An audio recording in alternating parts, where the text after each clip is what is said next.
so I can appreciate the issues you were having earlier.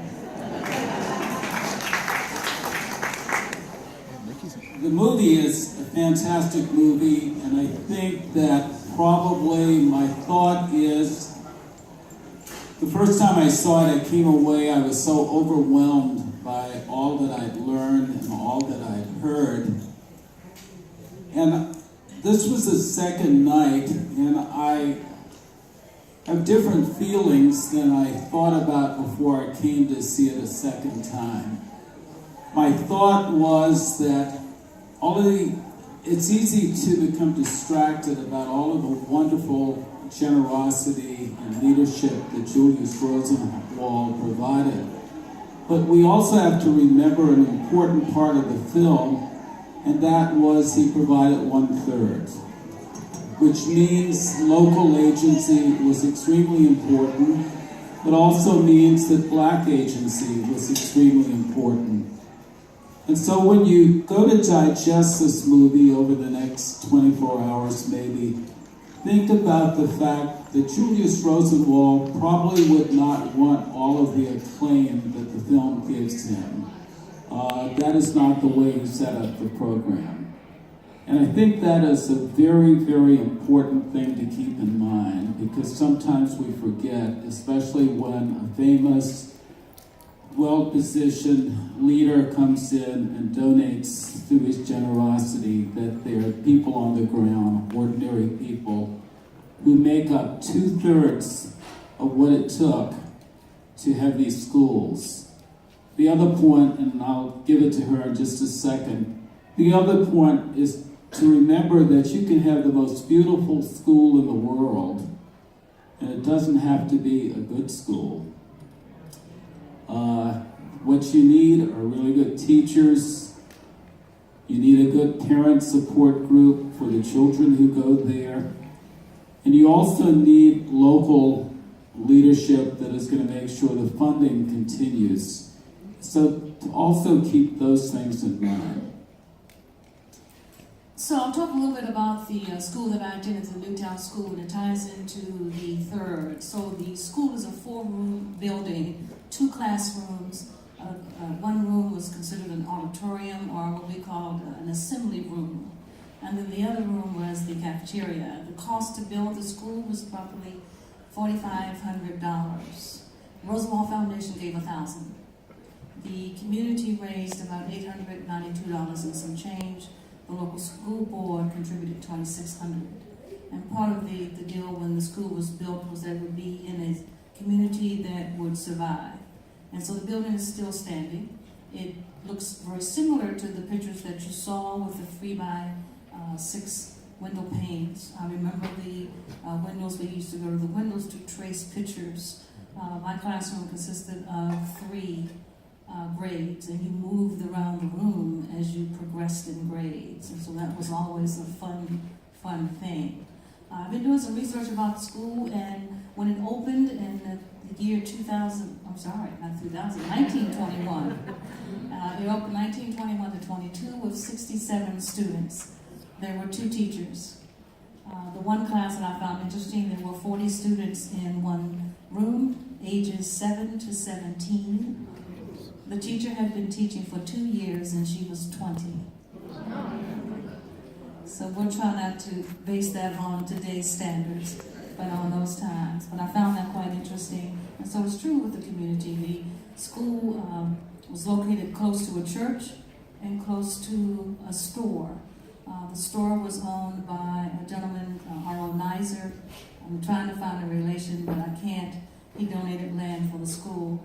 He also had rooms above the store that he rented to the school teachers. So it was a pretty good deal. Get the school close to the building, rent the room, and have a store. And so I thought I'd share just a little makeup of the school with you. We just recently had a highway marker put in front of the school, recognizing the historical perspective, and the school board gave, the current school board gave the same percentage to pay for the sign that they did in 1921. So we were really excited about that. One thing that I would add about my school is that it drew people from the county to move into Lexington. Many of the areas in the county, blacks had created their own schools that were outgrowths of Sunday schools. They called them Sabbath schools, but they were teaching children the 3 R's in these Sabbath schools. Once the school opened in Lexington, these people flocked into the town. The school was brick, and it was not large enough to support a high school as well as an elementary school. But the pressure from the black community for a high school happened. My mother was a student at that school that was built in 1928, which was a brick school. But when my mother reached the end of the elementary grades, they only had 2 years of high school, and the building was extremely crowded because the black community in Lexington had grown so large because of the presence of the school. That put lots of pressure on the local school board to build a high school building adjacent to the original building, so that it expanded into a grades 1 through 12 situation. I have nothing but fond memories of the school, the teachers, and the experiences of the school, but I wonder, do you want to ask us questions? Anybody have a question? We do have people, one in the balcony and Susie now on either side that can bring you a mic, so our panelists can hear your question. Could you talk a little bit about the transition from your experience of transitioning from the Rosenwald school into the integrated schools or other higher ed? I didn't transition into integrated schools. I graduated from high school in 1961. Schools in Rockbridge County and in Augusta County did not desegregate until 1965.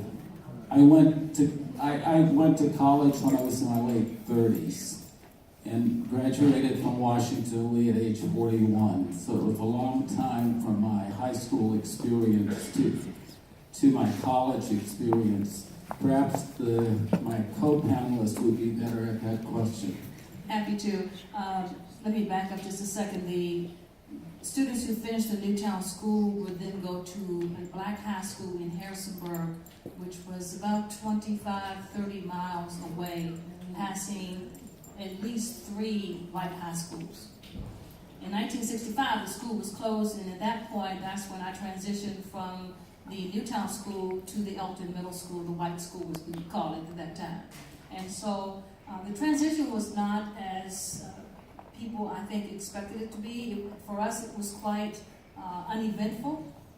We were instructed by our family and the community that we were there to get an education and that we were not there for anything else. We got a little excited, as young people would, when Dr. King was killed, and tried to do a few things, but we were cornered by our parents and the community and were instructed that our position was to get in school and get educated. So we didn't have what people would consider problems. My cousin was elected the president of the student body 2 years after we transitioned over. And so for us, it was a non-event.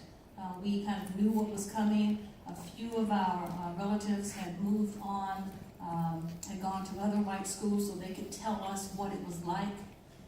But our focus was to get the education. And I will say that for many of the students that went to the Newtown School have been very successful in their careers, either from housekeeping to plant managers to VPs and directors. They've been in positions that they have stayed and have been very loyal to their work and have thrived. And I think a lot of that comes from the community that we had in the school, from everyone being involved in our education.